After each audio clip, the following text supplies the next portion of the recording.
ये गाथा उन महान सिख गुरु और योद्धाओं की है जो मुट्ठी भर होते हुए भी विशाल मुगल साम्राज्य के सामने अपना सर्वस्व देकर भी कभी झुके नहीं। जहांगीर और औरंगजेब ने क्यों इन सिख गुरु की हत्या करवाई, इस कहानी को पूरा जानने के लिए आप बने रहिए इस वीडियो के अंत तक।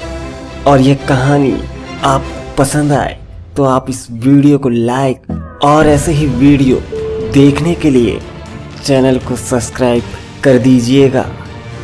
1469 में जन्मे गुरु नानक जी, जिन्होंने सिख धर्म की नींव रखी थी, इन्होंने अगला सिख धर्म का गुरु पद अपने पुत्रों को न देकर अपने प्रिय शिष्य अंगद को दिया, जिन्हें लहना के नाम से जाना जाता था। इधर गुरु नानक और अंगद के समकाल में ही मुगल बादशाह बाबर काबुल कंधार जीतकर पानीपत, खानवा और चंदेरी जैसे युद्धों में अपने युद्ध कौशल का परिचय दे चुका था और भारत में अपना साम्राज्य फैला चुका था। और 1530 में बाबर की मृत्यु हो गई और साथ ही सिख धर्म भी प्रसिद्धि प्राप्त कर रहा था। अब बाबर का पुत्र जो कि हुमायूं था, उसके हाथ में मुगलों की कमान थी, लेकिन हुमायूं भी शेर शाह सूरी से उलझा हुआ था और यह शेर शाह सूरी बाबर का ही एक सेनापति था जो बिहार राज्य का राज्यपाल नियुक्त किया गया था। और इसने बगावत कर बाबर के पुत्र हुमायूं को 1540 ईस्वी में सत्ता से बेदखल कर दिया। नानक जी और गुरु अंगद भी सिख धर्म को प्रसिद्धि दिलाकर अब तक मोक्ष प्राप्त कर चुके थे। और इधर 1555 ईस्वी के होने तक हुमायूं ने पुनः दिल्ली पर कब्जा कर मुगल सत्ता फिर से संभाल ली, लेकिन 1556 ईस्वी में अपने ही द्वारा बनाए गए पुस्तकालय की सीढ़ियों से गिरकर हुमायूं भी स्वर्ग सिधार गया और अब मुगल सत्ता थी हुमायूं के पुत्र अकबर के हाथ में और नेतृत्व कर रहा था बैरम खान।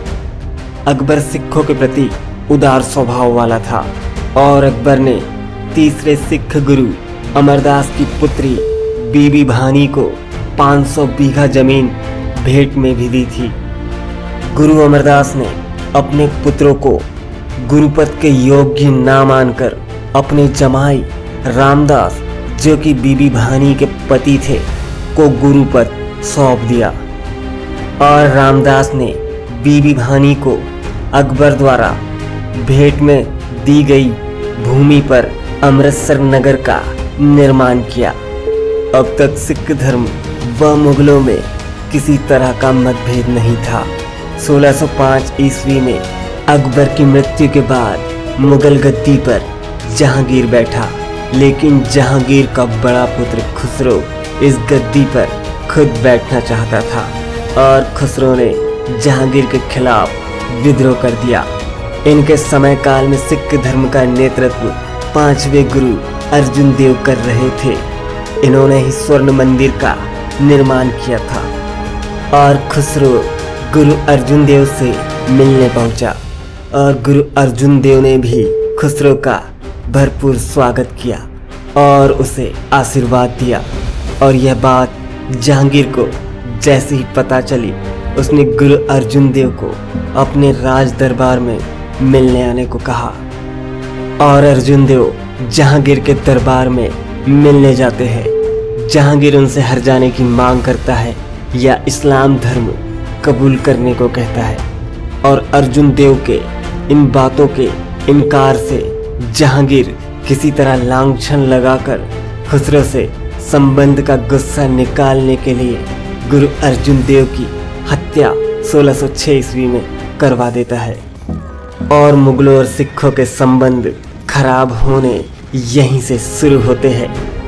इधर सिख धर्म के 6वें गुरु के रूप में 11 वर्ष की कम आयु में हरगोविंद गुरुपद संभालते हैं जो आत्मरक्षा के लिए 2 तलवार के साथ गद्दी पर बैठा करते थे, जो इनकी सांसारिक व आत्मशक्ति को प्रदर्शित करती है। और इन्होंने अब भेंट में तलवार जैसे हथियार भी लेने शुरू कर दिए। इसके पीछे इनका मकसद यह था कि सिख धर्म की आत्मरक्षा हो। इन्होंने ही अकाल तख्त का निर्माण किया था। जहांगीर ने गुरु हरगोविंद को भी परेशान या धर्म कबूल करने के लिए प्रेरित किया और इनके भी ना मानने पर इन्हें ग्वालियर के किले में 1 वर्ष के लिए कैद कर लिया। लेकिन होनी को कौन टाल सकता था।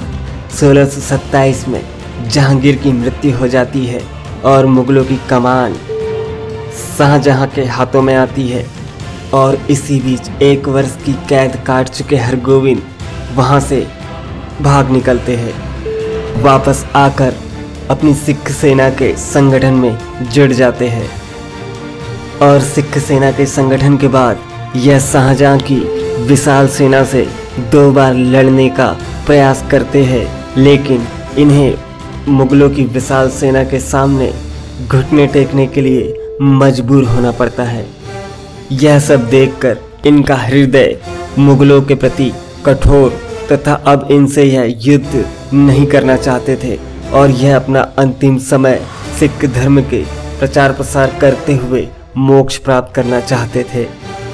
और इधर मुगल बादशाह शाहजहां का बड़ा पुत्र दारा शिकोह भी अकबर के समान सभी धर्मों के प्रति सहिष्णु था और दारा शिकोह से प्रभावित होकर शाहजहां का भी हृदय परिवर्तन हो जाता है। हरगोविंद के बाद 7वें सिख गुरुपद को हरिराय संभालते हैं और इस दौर में सिख व मुगलों में मतभेद कम होते दिखाई देते हैं, क्योंकि दारा शिकोह के कारण शाहजहां का भी हृदय परिवर्तन हो चुका होता है, जिसके चलते हरिराय के पुत्र का मुगल दरबार में आना जाना और इनसे अच्छे संबंध हो जाते हैं। और हरिराय का वह पुत्र था राम राय, जिनके मुगलों से अच्छे संबंध व दरबार में आना जाना शुरू हो जाता है।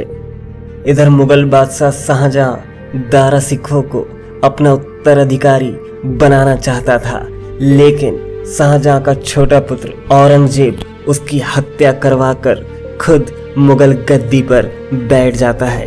इधर सिखों के 8वें गुरु के रूप में हरकिशन गद्दी संभालते हैं और कहा जाता है कि राम राय और औरंगजेब के अच्छे संबंध थे और औरंगजेब चाहता था कि राम राय अगला सिख गुरुपद संभाले। लेकिन समय काल में हरकिशन को गुरुपद संभालते हुए देखकर औरंगजेब बौखला उठता है और इसीलिए औरंगजेब हरकिशन को दिल्ली दरबार उनसे मिलने बुलाता है। लेकिन चेचक की वजह से गुरु हरकिशन की मृत्यु हो जाती है और गुरु हरकिशन के बाद सिख लोग अगला गुरुपद गुरु तेग बहादुर को सौंप देते हैं, जो कि सिख धर्म के 9वें गुरु थे। लेकिन औरंगजेब चाहता था कि राम राय गुरुपद संभाले और इसके लिए उसने सिखों के 9वें गुरु तेग बहादुर को भी दिल्ली राज दरबार में मिलने बुलाया और तेग बहादुर के न आने पर औरंगजेब ने अपनी सेना भेजकर गुरु तेग बहादुर को पकड़वा लिया और तेग बहादुर से इस्लाम धर्म कबूल करने को कहा। लेकिन तेग बहादुर ने मना कर दिया और इसके चलते इन्हें अपनी जान की बलि तक देनी पड़ी। यह सब होने के बाद सिखों ने 10वें गुरु के रूप में तेग बहादुर के पुत्र गुरु गोविंद को गद्दी पर बैठा दिया और इन्होंने परिस्थितियां देखकर अपनी सेना का संगठन करना शुरू कर दिया और एक खालसा पंथ का निर्माण भी किया। औरंगजेब इनको भी परेशान किया करता था और इसी प्रकार औरंगजेब ने इनके चारों पुत्रों की हत्या करवा दी थी। लेकिन 1707 में संयोगवश औरंगजेब की मृत्यु हो गई और अगले मुगल शासक बने बहादुर शाह, जो कि विनम्र स्वभाव वाले थे और यह गुरु गोविंद से प्रभावित भी थे। और इसी कारण बहादुर शाह ने गुरु गोविंद को आगरा आमंत्रित किया और उन्हें सम्मानित किया।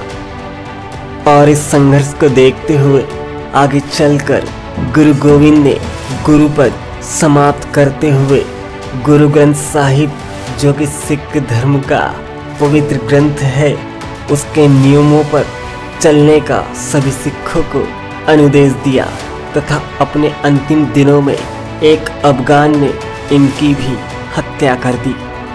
सिख धर्म की ऐसी रक्त रंजित दास्तान से हमारा हृदय आज भी गदगद हो उठता है। अगर आप ऐसे ही वीडियो देखना चाहते हैं तो इस वीडियो को लाइक और चैनल को सब्सक्राइब कर दीजिएगा। हम मिलते हैं आपसे